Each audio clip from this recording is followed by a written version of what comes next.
Chapter 7. My dinner goes up in smoke. Word of the bathroom incident spread immediately.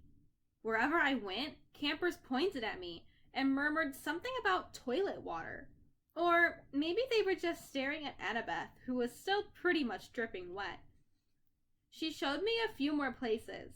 The metal shop where kids were forging their own swords. The arts and crafts room where satyrs were sandblasting a giant marble statue of a goat man. And the climbing wall, which actually consisted of two facing walls that shook violently, dropped boulders, sprayed lava, and clashed together if you didn't get to the top fast enough. Finally, we returned to the canoeing lake, where the trail led back to the cabins. I've got training to do. Annabeth said flatly. Dinner's at 7:30. Just follow your cabin to the mess hall. Annabeth, I'm sorry about the toilets. Whatever. It wasn't my fault. She looked at me skeptically, and I realized it was my fault. I'd made water shoot out of the bathroom fixtures. I didn't understand how, but the toilets had responded to me. I had become one with the plumbing. You need to talk to the Oracle. Annabeth said. Who? Not who, what. The Oracle. I'll ask Chiron. I stared into the lake, wishing somebody would give me a straight answer for once. I wasn't expecting anybody to be looking back at me from the bottom, so my heart skipped a beat when I noticed two teenage girls sitting cross-legged at the base of the pier, about 20 feet below.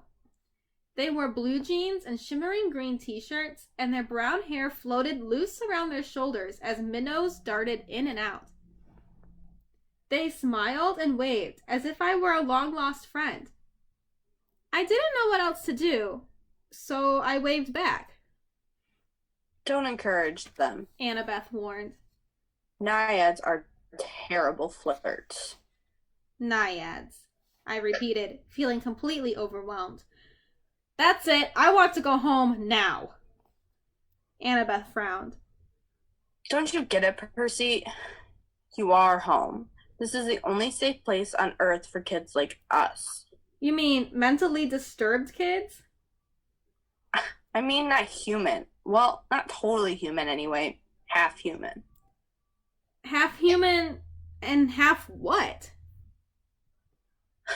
I think you know. I didn't want to admit it, but I was afraid I did. I felt a tingling in my limbs, a sensation I sometimes felt when my mom talked about my dad. God, I said. Half God. Annabeth nodded. Your father isn't dead, Percy. He's one of the Olympians. That's crazy. Is it? What's the most common thing gods did in the old stories? They ran around falling in love with humans and having kids with them. Do you think they've changed their habits in the last few millennia? But those are just... I almost said myths again. Then I remembered Chiron's warning that in 2,000 years, I might be considered a myth.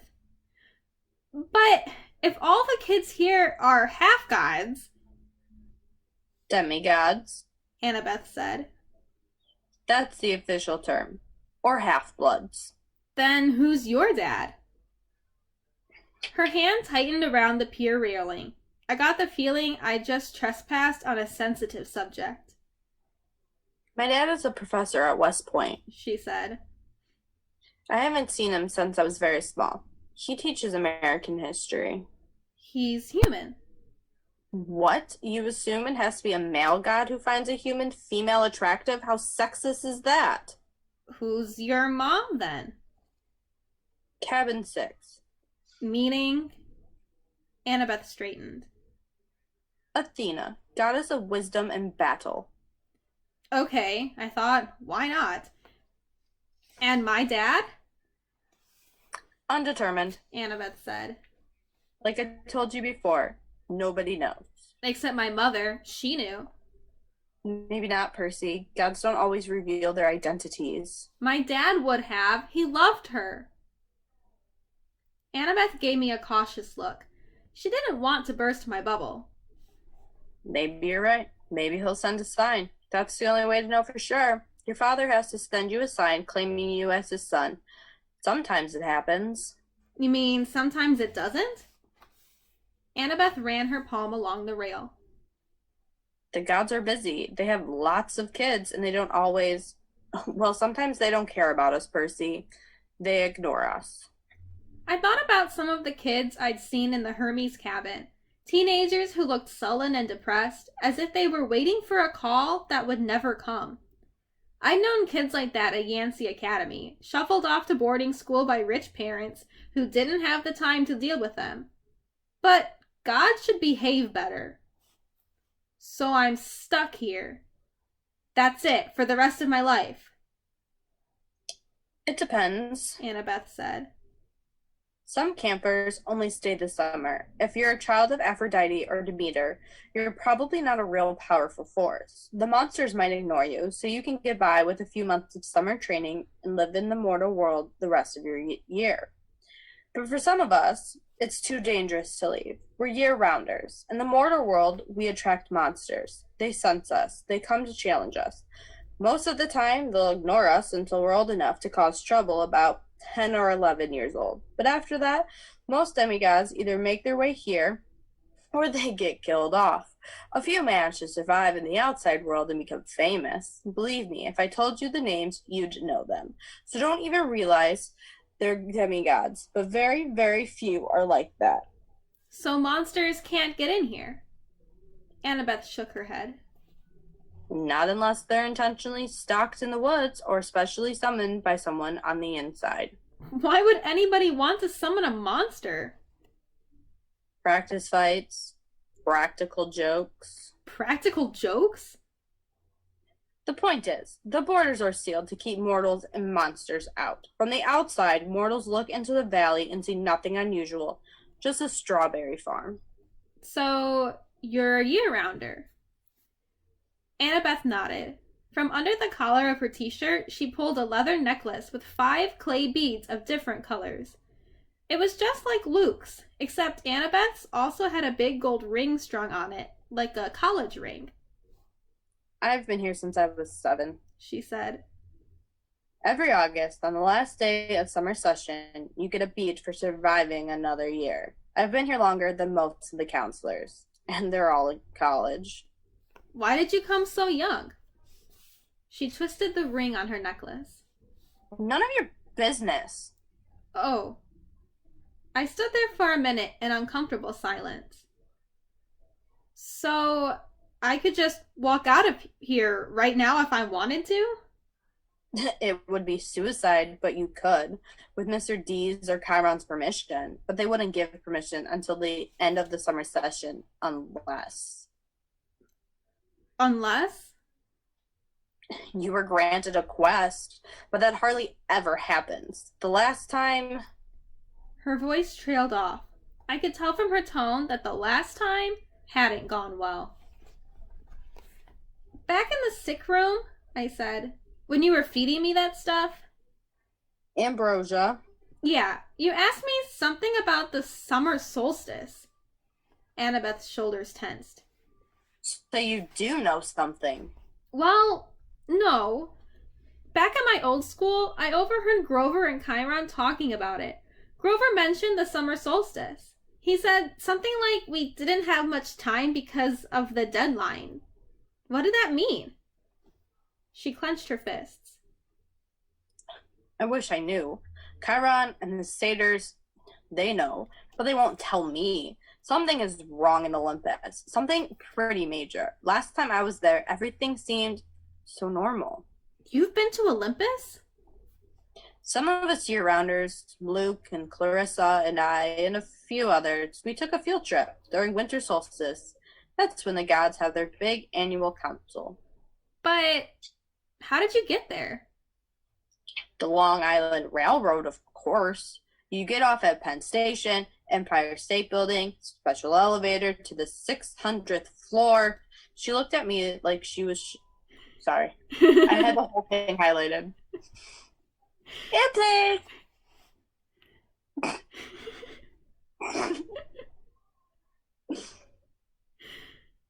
looked at me like she was sure I must know this already. You are a New Yorker, right? Oh, sure. As far as I knew, there were only 102 floors in the Empire State Building, but I decided not to point that out. Right. After we visited, Annabeth continued.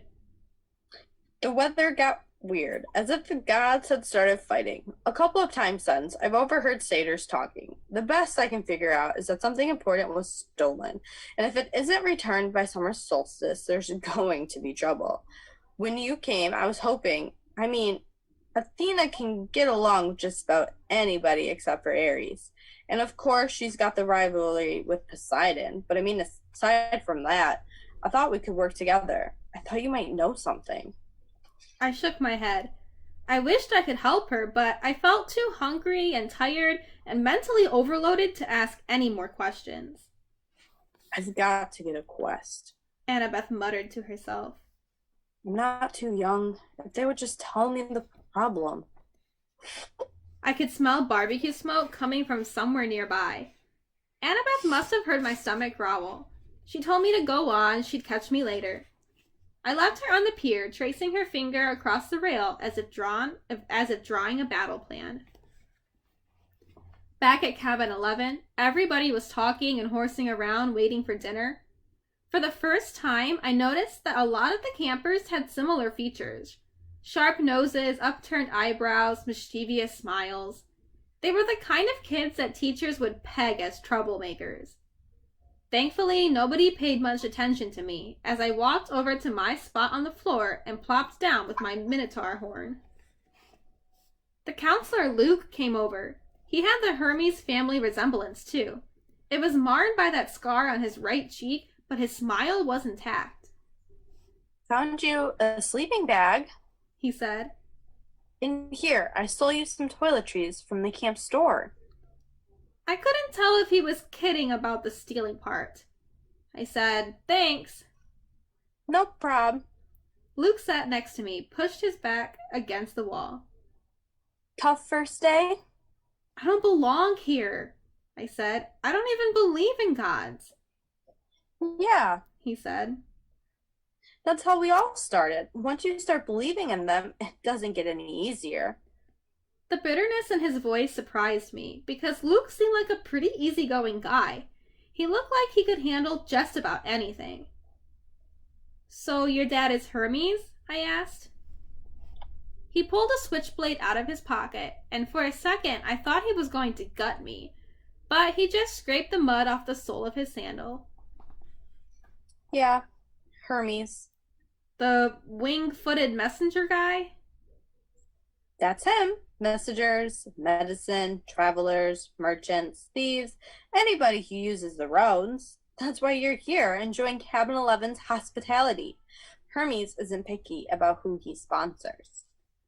I figured Luke didn't mean to call me a nobody. He just had a lot on his mind. You ever met your dad? I asked. Once.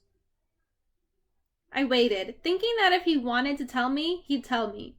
Apparently he didn't.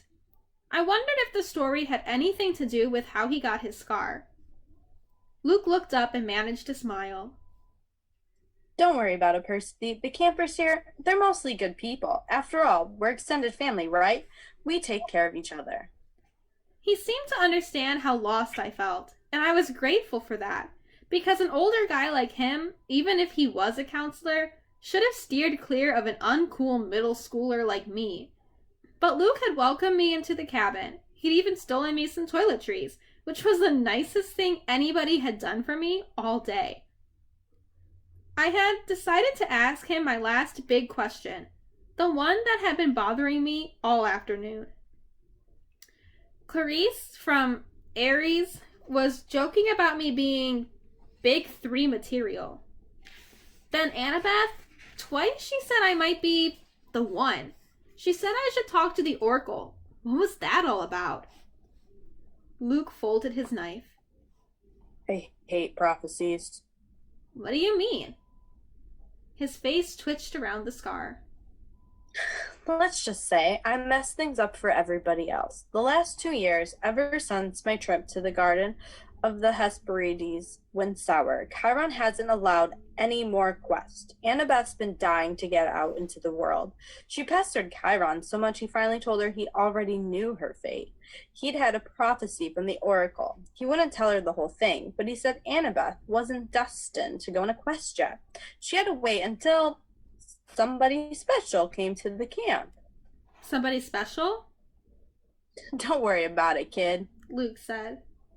Annabeth wants to think every new camper who comes through here is the omen she's been waiting for. Now come on, it's dinner time. The moment he said it, a horn blew in the distance. Somehow, I knew it was a conch shell, even though I'd never heard one before. Luke yelled, 11, fall in! The whole cabin, about 20 of us, filed into the commons yard. We lined up in order of seniority, so of course, I was dead last. Campers came from the other cabins too, except for the 3 empty cabins at the end and cabin 8, which had looked normal in the daytime, but was now starting to glow silver as the sun went down. We marched up the hill to the mess hall pavilion. Satyrs joined us from the meadow. Naiads emerged from the canoeing lake. A few other girls came out of the woods. And when I say out of the woods, I mean straight out of the woods. I saw one girl, about 9 or 10 years old, melt from the side of a maple tree and come skipping up the hill. In all, there were maybe 100 campers, a few dozen satyrs, and a dozen assorted wood nymphs and naiads. At the pavilion, torches blazed around the marble columns. A central fire burned in a bronze brazier the size of a bathtub.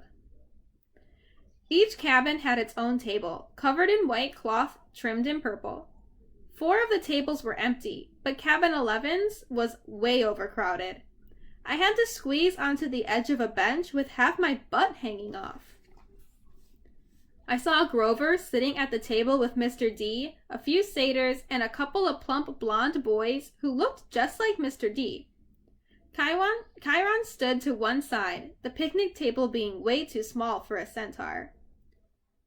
Annabeth sat at table 6, with a bunch of serious-looking athletic kids, all with her gray eyes and honey blonde hair. Clarice sat behind me at Aries' table.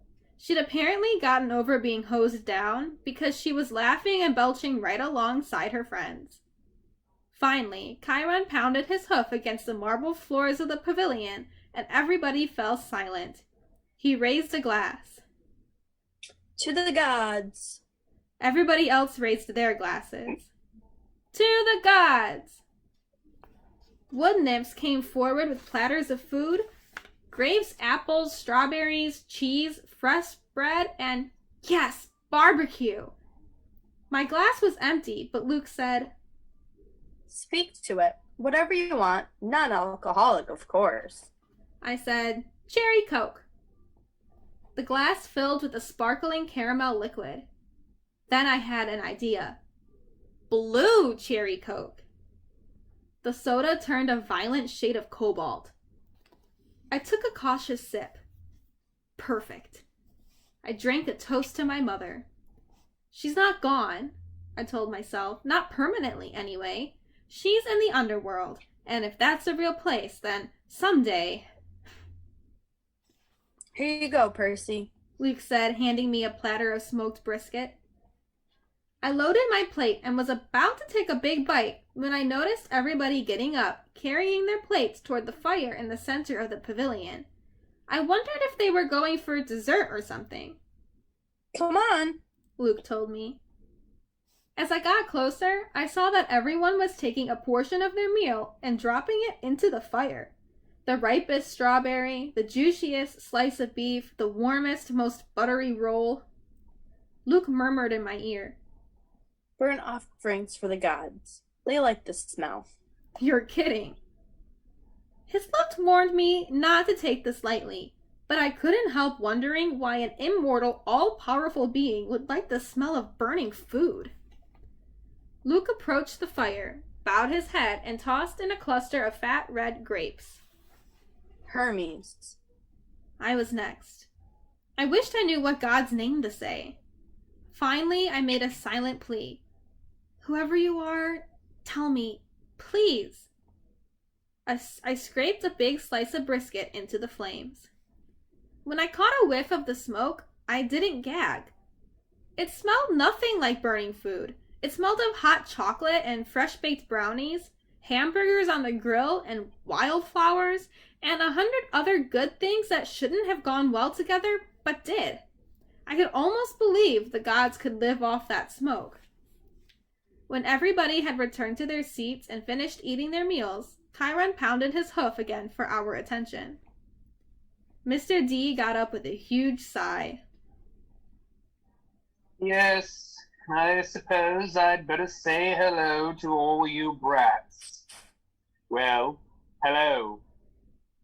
Our activities director, Chiron, says the next capture the flag is Friday.